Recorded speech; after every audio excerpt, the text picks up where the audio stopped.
اللہ الرحمن الرحیم الحمد لأہلہ والصلاة علی اہلہا اما بعد قال امامنا جعفر الصادق روحی وارواحنا له الفدا علماء شیعتی مرابطون فی الصدر الذی یلی ابلیس عفاریته وَيَمْنَعُونَهُ عَنِ الْخُرُوجِ عَنْ ضُعَفَاءِ شِيعَتِنَا وَعَنْ أَنْ يَتَسَلَّطَ عَلَيْهِمْ إِبْلِيسُ۔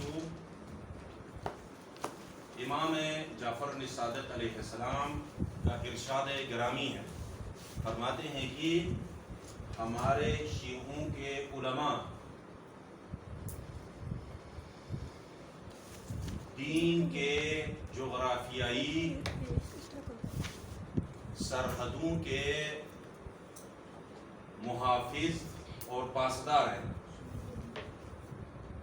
ہمارے شیعوں کے علماء دین کے بارڈروں کے محافظ ہیں۔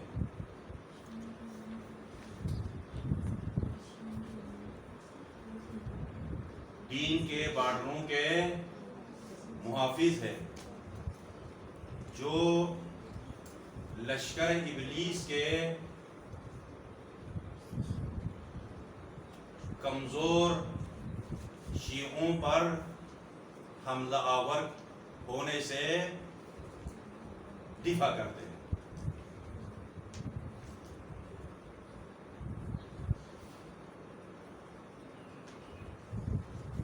ہمارے شیعوں کے علماء دین کے جغرافیائی سرحدوں کے محافظ، پاسدار اور پاسبان ہیں،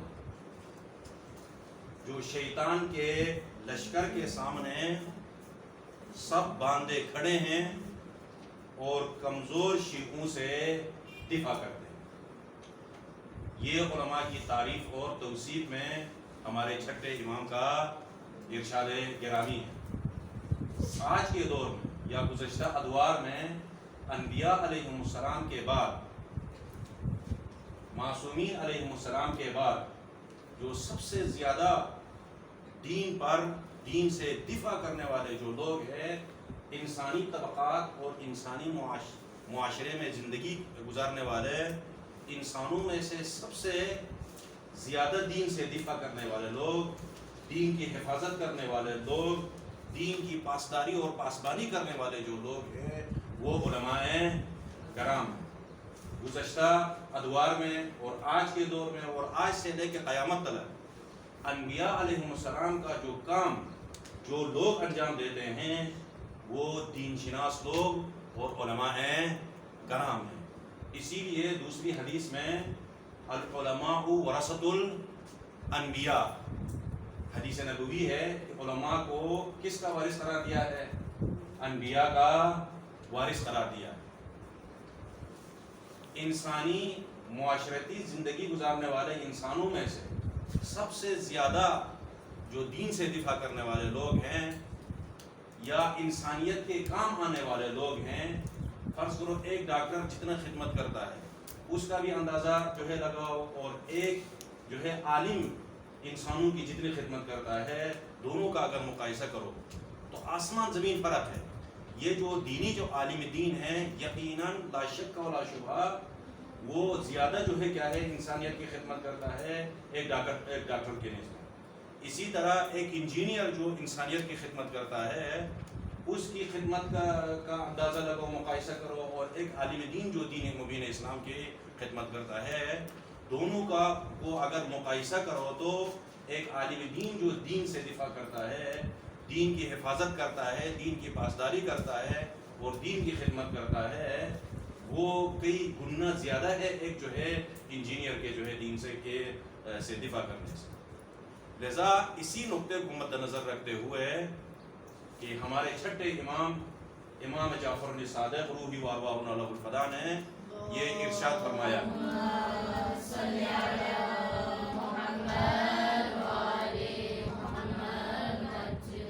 جب بھی دین پر جو ہے دشمن ابلیس اور ابلیس کا لشکر دین کے اوپر حملہ آور ہو جاتے ہیں تو اس دین کے جغرافیائی حدود کے جو بارڈرز ہے ان بارڈروں کے اوپر یہ علماء کرام سب باندھ کے کھڑے ہو کے ان دشمنوں کے کمزور شیعوں پر حملہ کر کے ان کے دین خراب کرنے سے بچانے والے جو لوگ ہیں وہ علماء کرام ہیں۔ پیغمبر آخر الزمان کی ایک اور حدیث ہے، اس حدیث میں، حدیث نبوی میں رسول گرامی ارشاد فرماتے ہیں کہ کن عالما او متعلما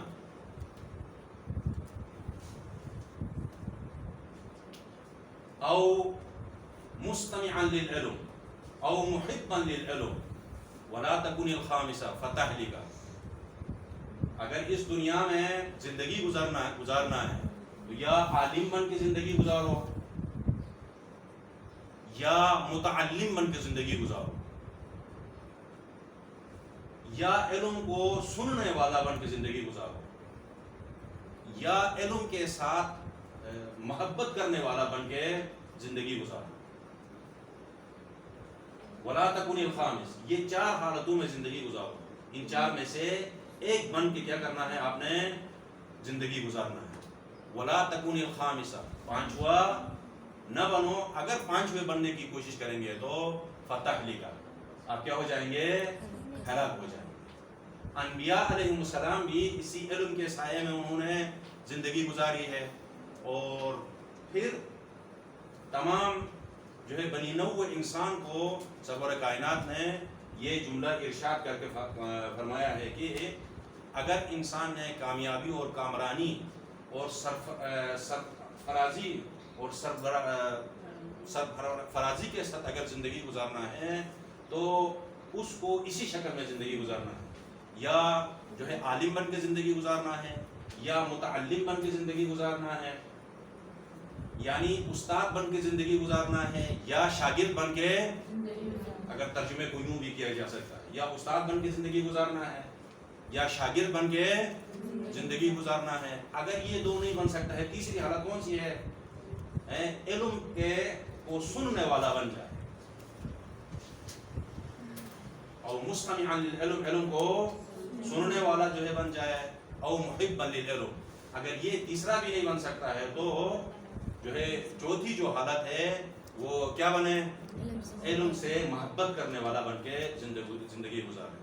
ولا تکن الخامسہ، 5واں بننے کی کوشش نہ بنے، فتہلک، اگر ان 4 کے علاوہ 5واں اگر بننے کی کوشش کرے تو اس کے اندر کیا ہے؟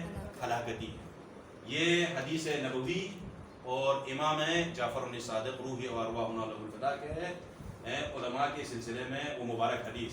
اور آج کا جو مسئلہ شرعی ہے وہ مسئلہ شرعی اسی روزے کے متعلق ہے، صوم کے متعلق ہے، لیکن کچھ صوم ایسے ہیں، کچھ روزے ایسے ہیں جن کا رکھنا شریعت میں حرام ہے۔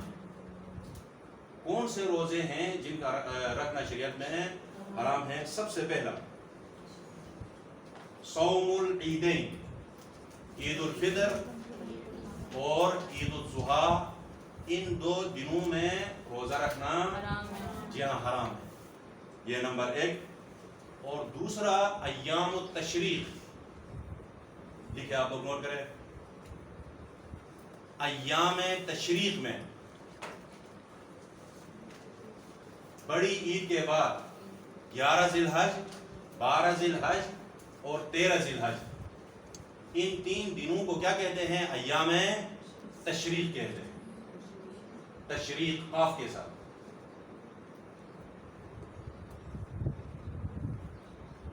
ایام تشریق میں جو حاجی منا میں ہے، چاہے اعمال حج کو بجا لا رہا ہو چاہے اعمال حج کو بجا نہیں لا رہا ہو، تو اس کے لیے ان 3 دنوں میں روزہ رکھنا شرعاً کیا ہے؟ حرام ہے۔ کتنے ہو گئے؟ 2 ہو گئے نا، صوم العیدین، ایام تشریق، اور تیسرا جو روزہ جو حرام ہے یوم الشک۔ انسان یوم الشک میں روزہ رکھتا ہے اس بنیاد پر اور اس عقیدے کے ساتھ روزہ رکھتا ہے کہ آج یکم رمضان ہے، اول رمضان ہے یا آخر شعبان ہے، شک ہے نا، 50% احتمال ہے کہ آخر شعبان ہو اور 50% احتمال ہے کہ اول رمضان ہو. اس شک میں انسان اس فیصلے کے ساتھ روزہ رکھتا ہے کہ کل کون سا ہے؟ یکم رمضان ہے. اگر اس نیت سے یکم رمضان سمجھ کے یوم شک کو روزہ رکھے تو یہ روزہ کون سا روزہ ہوگا؟ حرام روزہ ہوگا. کتنے ہو گئے؟ 3 ہو گئے. جی. اور چوتھا جو روزہ جس کا رکھنا شرعاً حرام ہے، انسان معصیت کا نظر کرے. اس طریقے سے نظر کرے کہ اگر مجھ سے اگر فعل حرام میں مرتکب ہو جاؤں، فلان حرام کام اگر میرے ہاتھ میں آ جائے تو شکرانے کے طور پہ اتنے دنوں کا کیا کروں گا؟ روزہ رکھوں گا. نظر کے طور پہ فرض کرو صبح کی نماز اگر قضا ہو جائے تو اچھا ہوا، صبح کی نماز کیا ہو گئی؟ قضا ہو گئی. تو شکرانے کے طور پہ کیا ہے؟ 1-2 دن جو ہے روزہ یا 3 دن جو ہے روزہ رکھوں گا یا روزہ رکھوں گی. اس طریقے سے اگر نظر کرے تو یہ نظر کا جو روزہ ہوگا وہ کیا ہوگا؟ حرام روزہ کے. کتنے ہو گئے؟ 4 روزے. اور 5واں روزہ صوم الوصال. صوم الوصال، دن اور رات، ایک دن اور ایک رات دونوں ملا کے روزہ رکھے. فرض کرو آج کے سحری سے لے کے مغرب تک نہ رکھے، مغرب تک بھی رکھے اور ساتھ ساتھ میں صبح سحری تک بھی رکھے.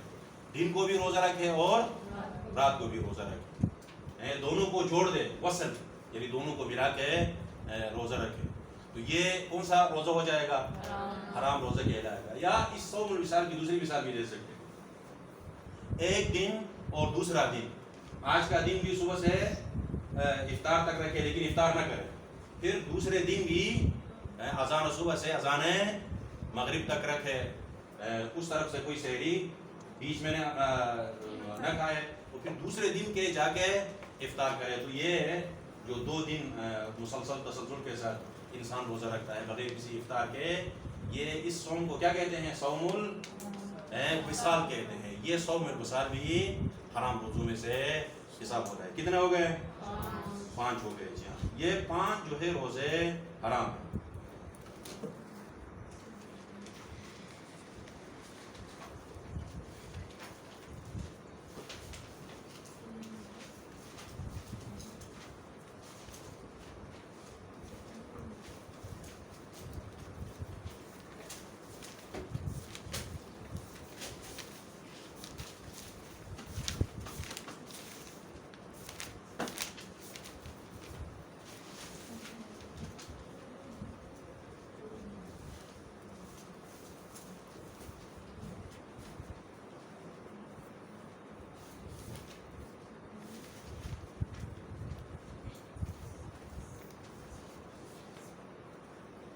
علماء شیعتی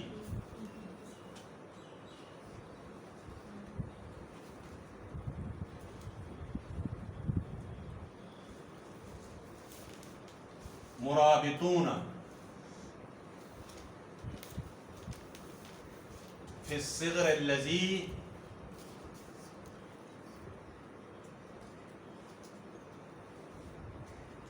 فی الصغر، صغر کہتے ہیں بارڈر کو، فی الصغر الذی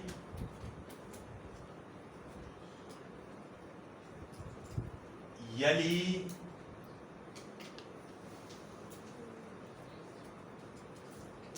ابلیس و افاریتہ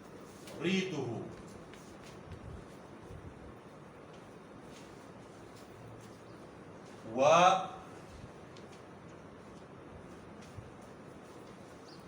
وَيَمْنَعُونَهُ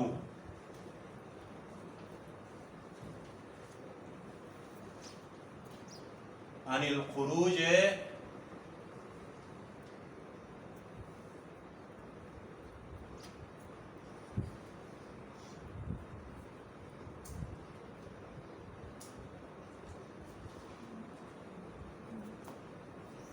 ضعفاء شیعتنا.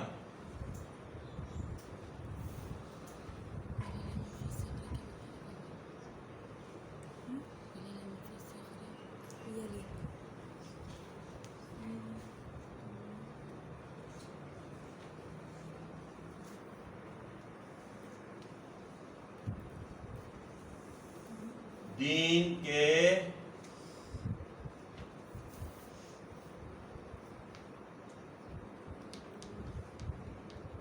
جغرافیائی بارڈروں کے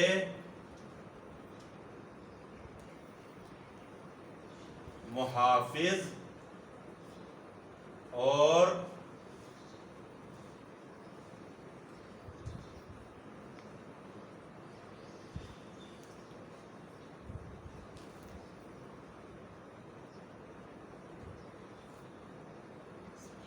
پاسبان ہیں،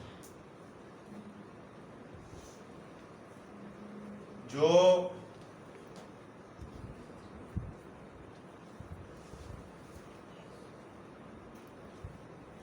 ابلیس اور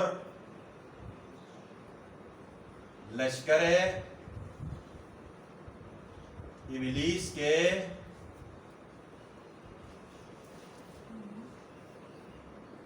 کمزور